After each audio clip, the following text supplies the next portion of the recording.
Good evening. This is Bilbo, your DM. I will be talking about being a dungeon master, uh, Class 101, Session 1 KISS. I just want to make sure that I'm up and running here on YouTube and I can actually hear myself. All right, I am live. So that's a good thing. Now let's just, hopefully I can hear myself talk, and then I will cut this off here. Had an issue with sound the other day, so I just want to make sure. Oh yeah, I have sound. So that's a good thing. Now let's just. Okay, so I have sound. So, what I'm talking about here. This is being a dungeon master, class 101, session 1, KISS. This is basics. And so this year will mark 40 years of me being a dungeon master for Dungeons and Dragons and a game master for many other games over the years. So I think it's about time that I need to, help others. So, I've been thinking about this a lot and how can I spread my knowledge of DMing, adventures, running a campaign, and world building to the public instead of just keeping all of what I've learned over the years as a secret. I love this game and I should share that love with others. So, I'm going to kind of just go down, what, you know, some of my thoughts here and kind of keep this loose. And also, this might even assist experienced dungeon masters as well. I myself try to learn how to DM better each and every day, and always remember this first rule of thumb: no dungeon master is perfect. We are all human. We are all going to make mistakes, and you should always try to learn from your mistakes. So, I'm going to do a weekly series on DMing basics, and I'm going to do another series on world building.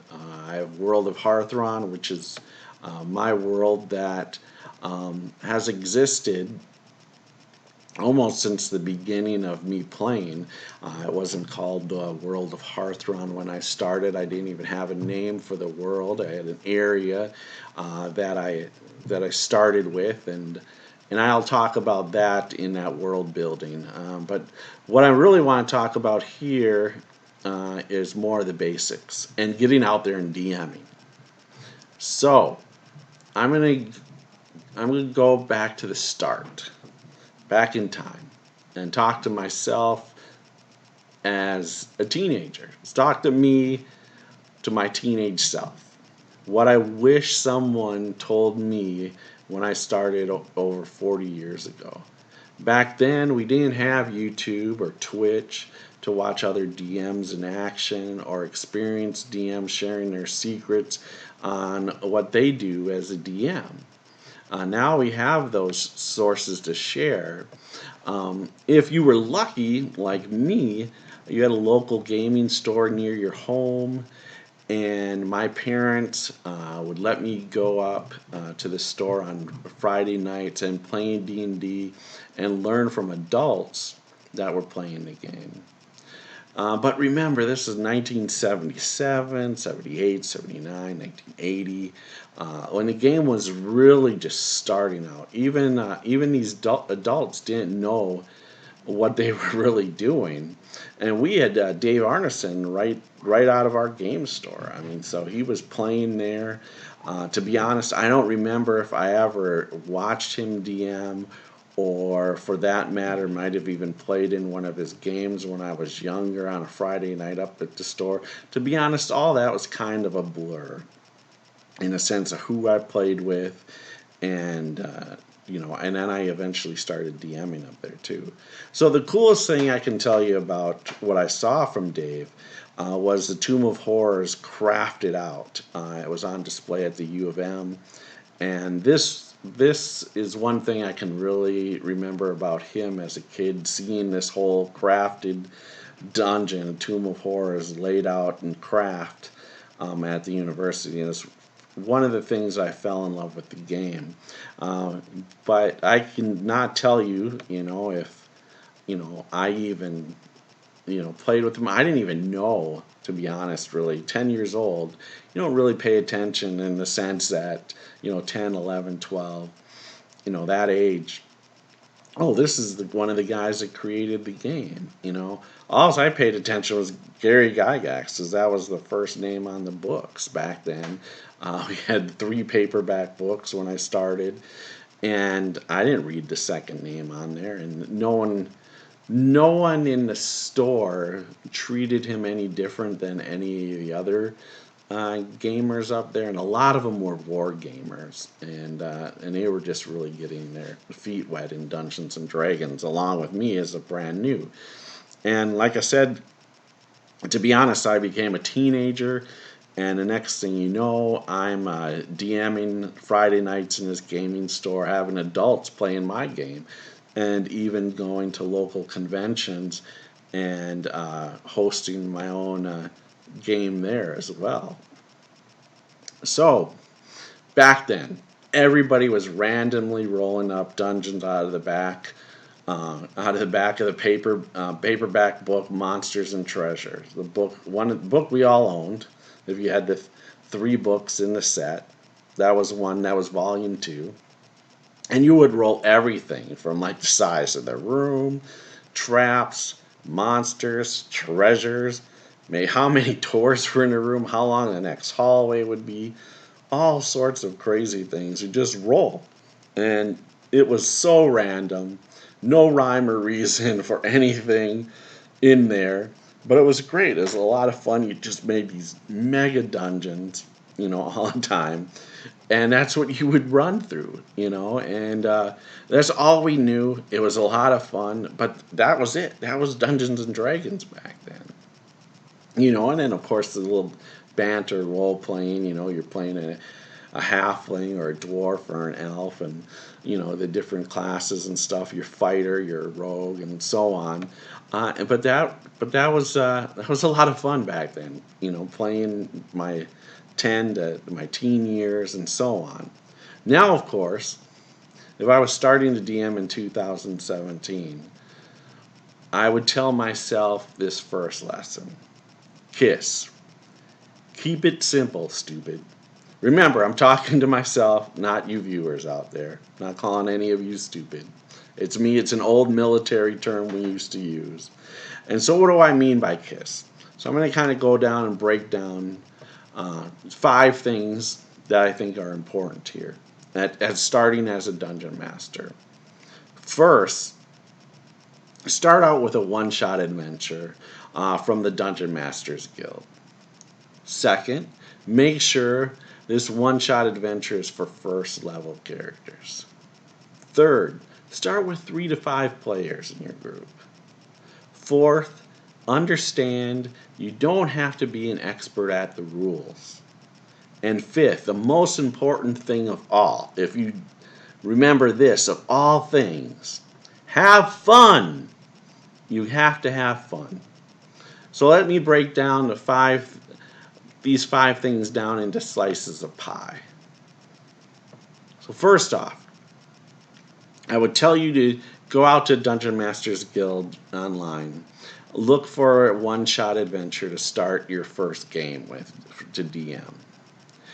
This is a great place to find one-shot adventures to dip your toe into, as a DM.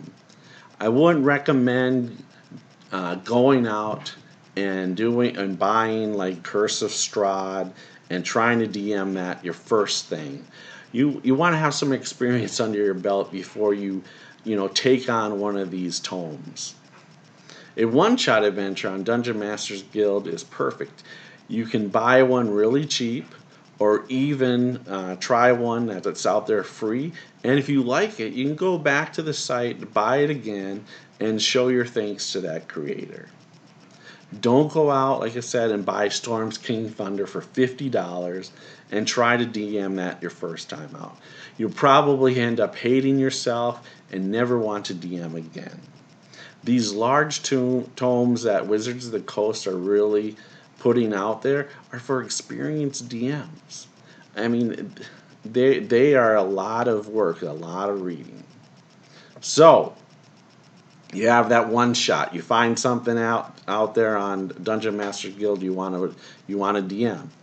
So my first thing of advice here is read that one shot probably 3 times so you have it down, and then briefly skim it over right before the session you're about to DM. Reading about 3 times will get that adventure soaked into your head, and then reviewing it right before you play, it'll get you into the mood of the game.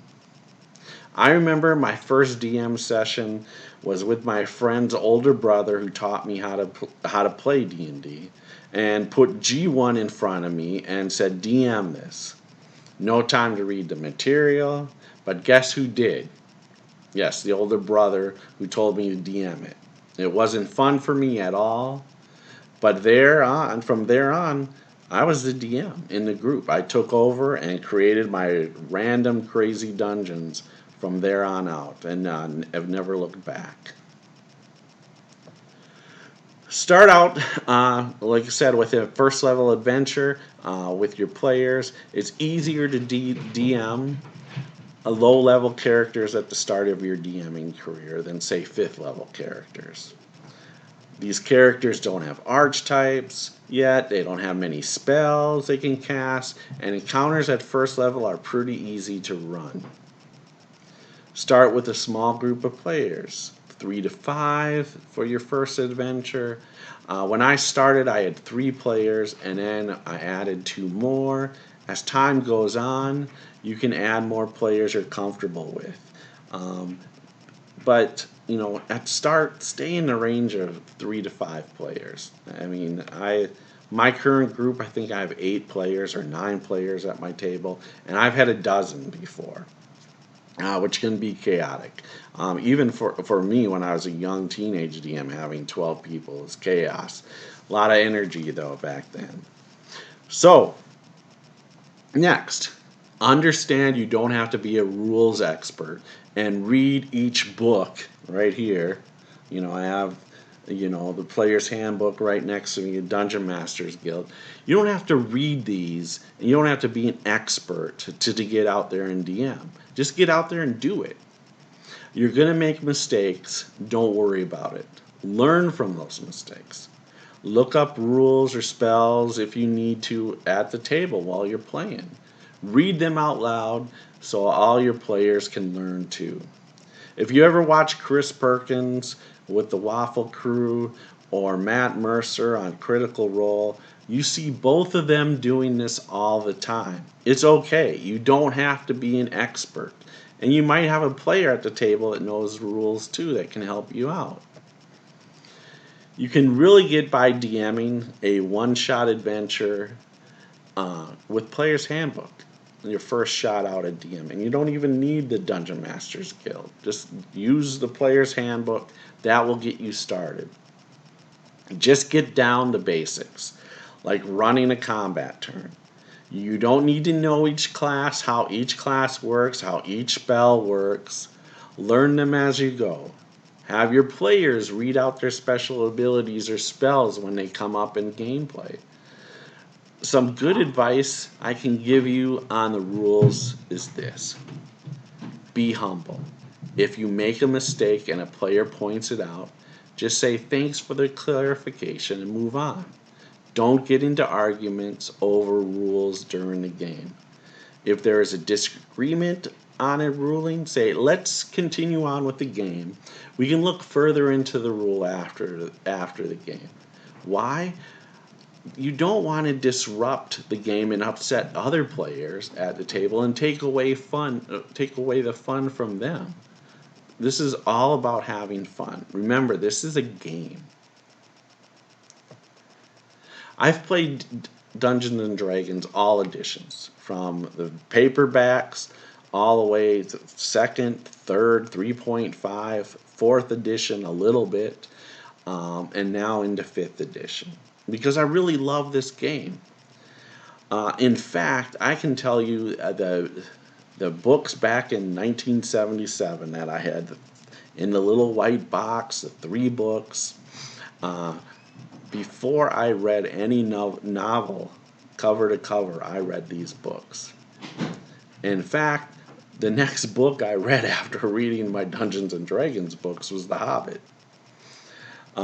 Since then, I've read every player's handbook, Dungeon Master's Guide, cover to cover, just to understand that the changes made in each edition.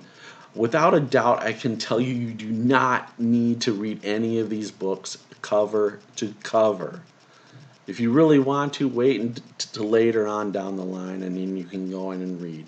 I do not have either of these books memorized, nor will I. It's just I would rather pay more attention to, world building. I can look up rules, I can look up spells as we go. And things have changed years, as I've gone first edition, everything, advanced Dungeons and Dragons, everything changes, some stuff goes back. It's crazy. So don't get hung up by that, oh, I have to be an expert at the rules. You don't.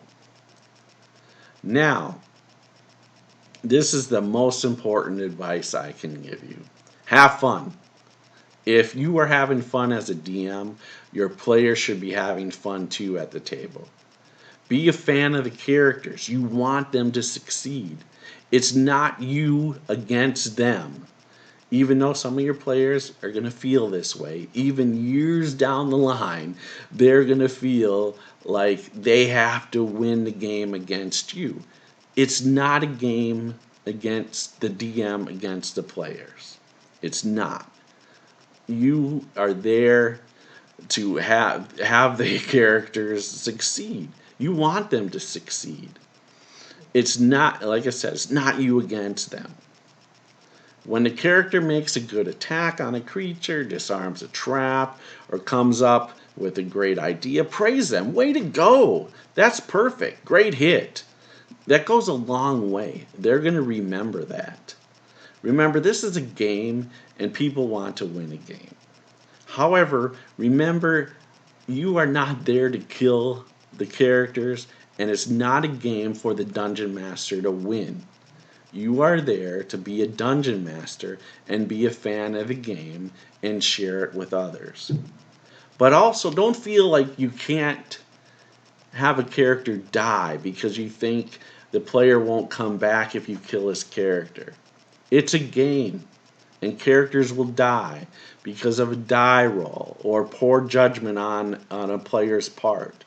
Understand this is part of the game. It's going to happen. There's luck involved in Dungeons and Dragons, believe it or not. There is a lot of luck. Dice can go one way a session where the DM is just rolling every time he's hitting, making all of his saving throws for his monsters. The players are missing everything. They're missing their saving throws.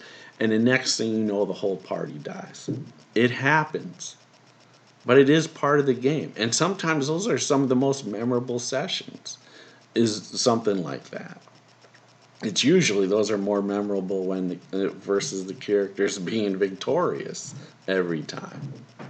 So, hopefully, a character dies, but that player had fun and will come back to your game and want to get right back in with the new character.